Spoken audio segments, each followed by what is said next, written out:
Hello there. Now here's 5 top tips for Jess Phillips and others aspiring to replace Jeremy Corbyn to become the new leader and face of the UK Labour Party.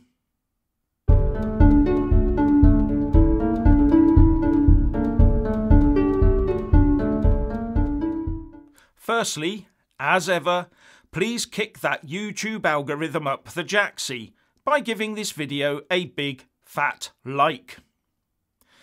Now, having watched the Labour MP for Birmingham Yardley and party leadership hopeful Jess Phillips on the BBC One Marr show this morning, a couple of things she said caught my attention. And when those are merged in with her party's recent performance, both generally and in the election, it does show that the Labour Party is in dire need of help to prevent it slipping further into irrelevancy. So I thought I'd come to their party's aid and pass on a few constructive thoughts to all the potential leadership contenders. But before I go on to those 5 tips specifically, I thought I'd quickly go over what Jess Phillips said this morning that pricked up my ears. But even before that, I will point out that Andrew Marr introduced Jess to us this morning, dubbing her as one of the most charismatic MPs in Parliament. Moving on. The first point I picked up on was when Jess Phillips said that the voters hadn't trusted Labour to deliver on their promises.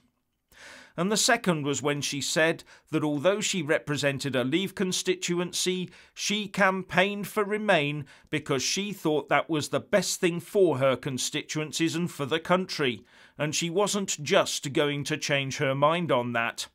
And she went on to say, "If our country is safer, if it is more economically viable to be in the European Union, then I will fight for that, regardless of how difficult that argument is to make." But as far as I can tell, she did not say she would work hard to make a success of Brexit. So as far as I'm concerned, she's one of the soon-to-be-launched Rejoin campaign. So Brexiteers on the right, watching her this morning, will be hoping she does get elected as Labour leader, so keeping the Labourites wandering in the political wilderness for years and maybe decades to come. I've got to say, what a stroke of genius that posturing is. Rinse and repeat the disastrous Labour Party failings of the last attempt to gain entry into Downing Street. Marvellous! Now, 1 or 2 of my top tips might not apply to Jess Phillips herself, but as far as I'm concerned, they all apply to the Labour Party as an entity. So with all that in mind, my top 5 tips to the Labour Party leadership candidates are as follows. Top tip number 1. Back Brexit. The Brexit bus is leaving the station on the 31st of January, and most of the electorate, and that includes a huge chunk of Labour voters, are also on it. Stay behind at your peril, because in a very short time, both business and the people of the UK will have adjusted to our new independent status, and that will become the new norm. While those politicians striving to get us back in the EU will have a hard time convincing voters to opt for the euro and all the other stuff we would have to sign up to. Top tip number 2. Ditch your hard left manifesto promises. And the reason I say that is because people like Jess Phillips are wrong. The public weren't distrusting of Labour's ability to deliver on those manifesto promises. Labour voters switched away in their droves because they were terrified that the Labour Party leadership would deliver on those policies. Most people I talk to on both the left and the right balked at those policies. Most voters are more middle of the road than that and dislike anything that strays too far from the centre ground.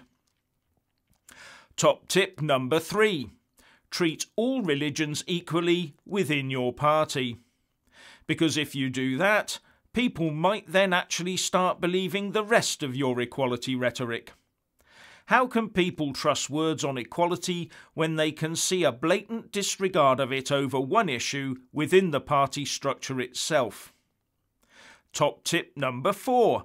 Burst your Islington-based bubble. Simply put, you need to reconnect with the workers.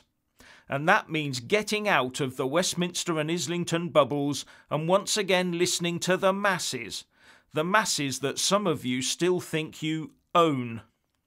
And that also includes putting more workers and fewer millionaires on your front bench team. Talk about a plausibility problem.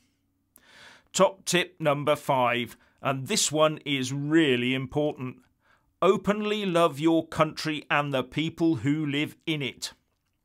It's just not voter friendly for a politician, and worse for a political party, when they are seen to be rather disdainful of the people they would wish to gain the support of, and then to spend more time worrying about those that would do us harm rather than looking after those that would be harmed. It also loses you votes when you treat your own country's flag as an embarrassment. So at the end of the day, I hope these will all be helpful top tips for the rebuilding of the Labour Party as a credible, slightly left-of-centre opposition party.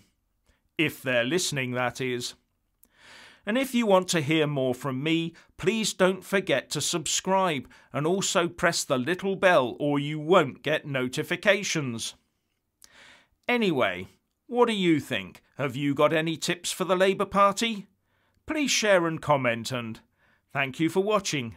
Please do like and share this video, and also subscribe to my channel. And when subscribing, please do remember to press on the little bell next to the subscribe button.